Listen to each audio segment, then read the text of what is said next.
Você ficou chateado com o que aconteceu com o Wallace, não o que aconteceu com ele, o que ele postou, te atingiu de alguma forma, se sentiu ofendido? Como é que foi a tua relação com isso? Isso daí já está com a diretoria vai tomar a decisão. Eu tenho meu princípio, meu caráter, eu mantenho o mesmo, eu sou uma pessoa honesta e continuo trabalhando da mesma forma, independente do que vem, de externo para dentro, mas o trabalho responde.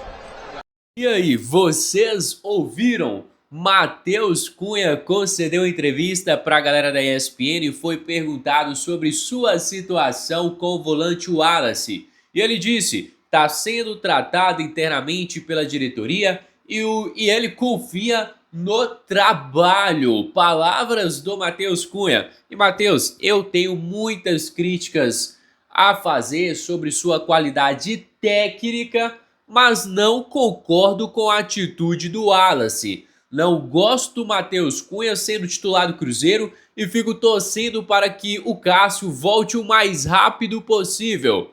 Mas não concordo com a atitude do Wallace. Mesmo que ele tenha metido uma zoeira aí, eu fiz pior, mas eu não sou companheiro do Matheus Cunha. E eu vou estar aqui, família, colocando agora as principais falas da galera da ESPN, onde vocês vão ter oportunidade de acompanhar os comentários, a entrevista do Matheus Pereira e também do lateral direito Fagner após o final da partida. Antes eu peço que deixe aqui o seu gostei e que se inscreva no nosso canal, porque sua participação é de extrema importância para o nosso crescimento. Agora confira a Zona Mista Celeste.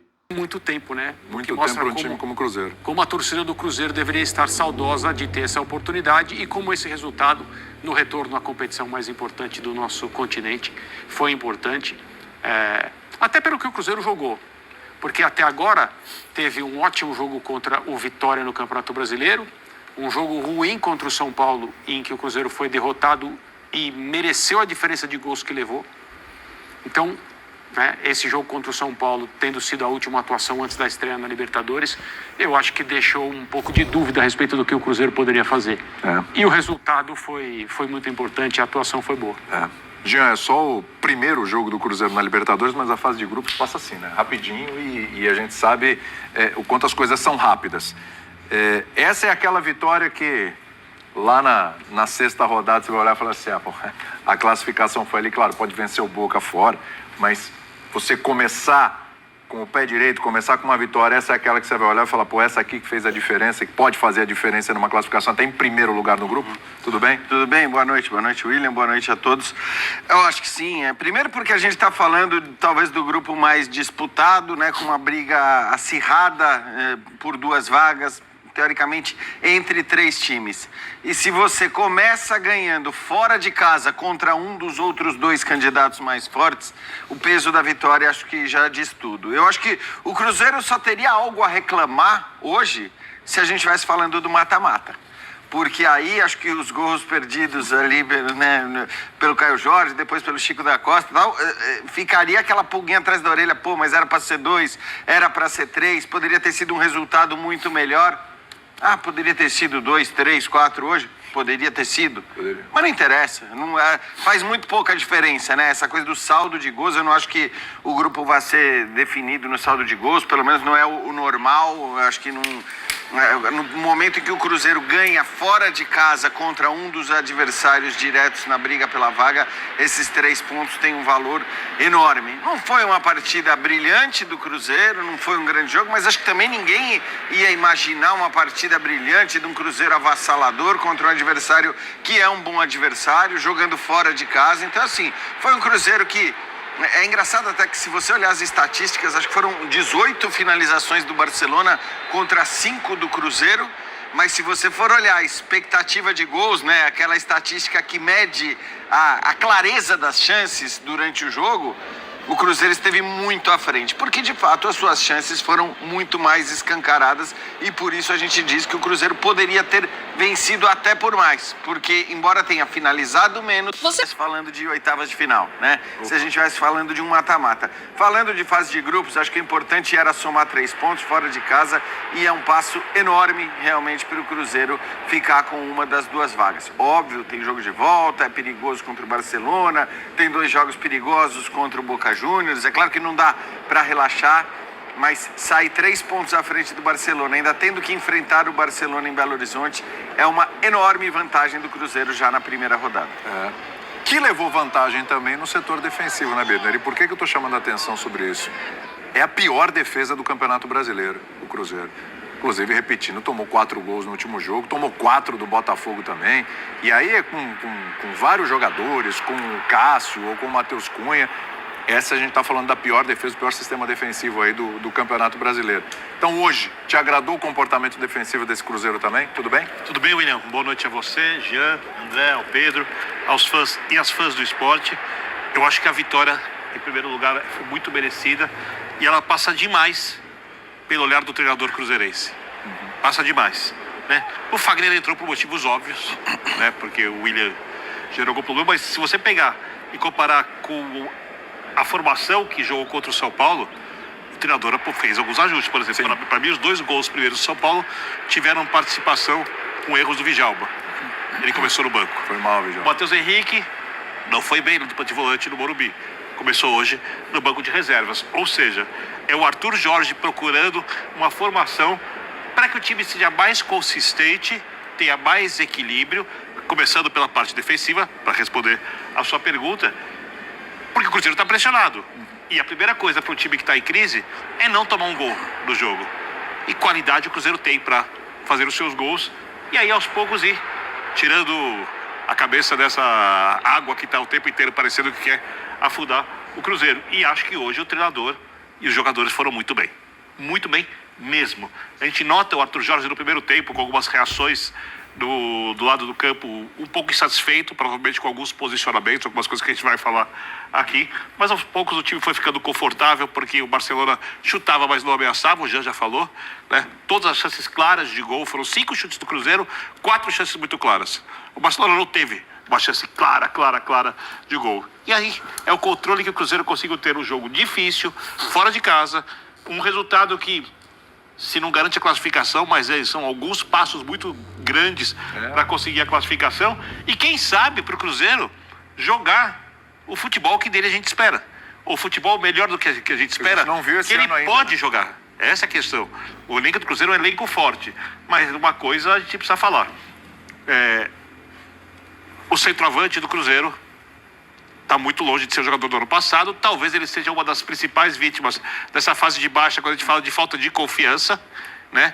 Porque ele não foi bem e quando entrou o Chico da Costa, ele também perdeu um gol quase feito. Ou seja, para o Cruzeiro se recuperar, quando essa chance aparecer, ela tem que ser concluída. Até porque no Campeonato Brasileiro os jogos são difíceis, não tem facilidade e o Cruzeiro está numa situação desconfortável no Brasileiro e ele precisa ganhar no Campeonato Brasileiro. E aí, talvez seja uma questão de confiança, de um pouco de paciência, mas o começo dessa recuperação, para mim, aconteceu hoje. A gente vai ouvir o Fagner. Bem, queria que você falasse sobre esses números impressionantes e sobre a vitória hoje. Cara, primeiro, muito feliz, né, acho que pelo número, que acho que é um número expressivo, eu fico feliz e espero alcançar mais jogos, né? Feliz pela oportunidade, mas acho que mais feliz ainda pela vitória, né? A gente precisava dessa vitória, principalmente depois do último jogo, que o time começou bem, aí depois acabou sofrendo os gols, enfim. Acho que dá essa resposta já imediata num jogo tão difícil de Libertadores, aqui num adversário que impõe um ritmo muito forte, um jogo muito físico, né? E a gente conseguiu a vitória, então eu fico muito feliz pelo grupo num todo, que todo mundo vem trabalhando bem, vem se dedicando, né? Feliz também pelo Matheus ter feito gol, pela assistência, enfim. Acho que o importante é o conjunto todo, né? Todo mundo venceu, então agora é fazer uma boa viagem para casa e descansar. Ele não estava com muita minutagem no ano, mas aí a experiência pesa muito nessa hora. Show o Matheus Pereira no meio da zaga, foi perfeito o cruzamento, sim. Não é nenhuma assistência, é um passe na cabeça. Eu fico feliz, cara. Eu vi ele fazendo movimento quando ele toca a bola, né? Então a prioridade era acertar ele, mas eu vi que o Caio também estava atrás. Então a ideia era passar do primeiro homem, que eu tenho certeza que um dos dois ali conseguiria finalizar, né? O Matheus saltou bastante e fez um belo gol. Valeu. Gol, primeiro, de vitória fora de casa, desse grupo que é tão equilibrado, Matheus. Acho que você saindo muito orgulhoso daqui e muito feliz, né? Não, antes de mais agradecer a Deus por essa noite maravilhosa, né?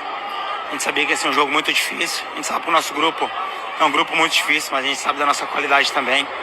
Acho que o time está de parabéns, soube entender o que é jogar Libertadores, duelou quando precisou, disputou quando precisou, aproveitou a chance quando tinha. Então acho que jogo de Libertadores, acho que nenhum jogo vai ser fácil, mas para nós foi importante começar com o pé direito, com a vitória.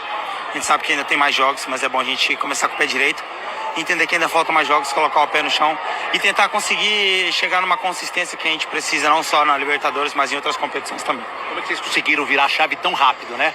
Teve aquele jogo que foi ruim contra o São Paulo, aí o Romero não se recuperou, teve que voltar, teve o problema do Wallace. Como é que vocês viraram essa chave tão rápido para jogar o que jogaram aqui? Não, eu acho que o jogo de São Paulo, o resultado foi um pouco diferente daquilo que foi o jogo, né? Eu acho que nós dominamos bem. Infelizmente, eles tiveram um pênalti muito cedo e aí condicionou bastante o jogo. Depois fizeram 2-0, fizemos 2-1, quando a gente tentamos reagir, eles fizeram 3 numa bola parada. E a gente precisou entender isso, que o jogo não pode ficar desligado em nenhum momento. Eu acho que o time deu essa resposta hoje positivamente. Acho que nós não ficamos desligados em nenhum momento. Tanto que nós sabemos sofrer agora quando a gente estava ganhando. Então isso é importante a gente entender isso. Quando tiver que sofrer todo mundo junto. E buscar o objetivo, que é os 3 pontos e chegar mais perto do nosso objetivo grande. Valeu. Maravilha, daqui a pouco... Foi uma desatenção, foi uma bobagem que ele fez, mas não foi... Ele ia escrever para outra pessoa, ele entrou no grupo. Mas aí tanto que ele apagou depois. Ele apagou depois. Não tem nem como dizer que foi eu vou te dizer que eu lembrei, eu trabalhava num outro lugar, não era na ESPN, eu trabalhava num outro lugar. Já tá se explicando. Faz tempo que eu tô há quase 20 anos aqui. Mas não fui eu que fiz. Tem até um amigo que fez, né? Uma amiga, eu era editor, eu tinha uma amiga que era editora-chefe desse lugar onde eu trabalhava. E ela, enfim, ela ficava, né? Ela gostava de falar dos outros e tal. E ela acabou para falar, realmente, eu penso isso, mas não é bem assim, tá? Desculpa. Na hora que você manda uma crítica para uma pessoa, para um grupo onde ela está, né? Com um monte de outros jogadores, o estrago já foi feito. E acho que o estrago, nesse caso, ele é muito grande, né? Porque ainda mais você tira a confiança, o goleiro sabe que vão falar dele o tempo todo, de que estão falando dele. Chegando todos os dias no CT, exato, está sendo... É isso, que está sendo alvo. Então, assim, Olha o ambiente. É complicado, mas eu também não consigo, nesse caso especificamente, pela dinâmica da coisa, fazer a crítica contundente ao Wallace e, sabe, apontar o dedo e falar que absurdo, onde já se viu. Porque, claro, seria um absurdo se fosse proposital. Ele fez uma bobagem imensa, né? Cometeu um erro que não se pode cometer. Quer falar mal do amiguinho, chama o outro, né? Com quem você tem confiança e fala mal do amiguinho só pro outro. Mas não faz Dicas isso, do Geode de como falar mal do amiguinho. Não faz isso. Vamos lá. Não, se você soubesse o que o André me fala nos camarins, é um... Mas sempre com a porta fechada.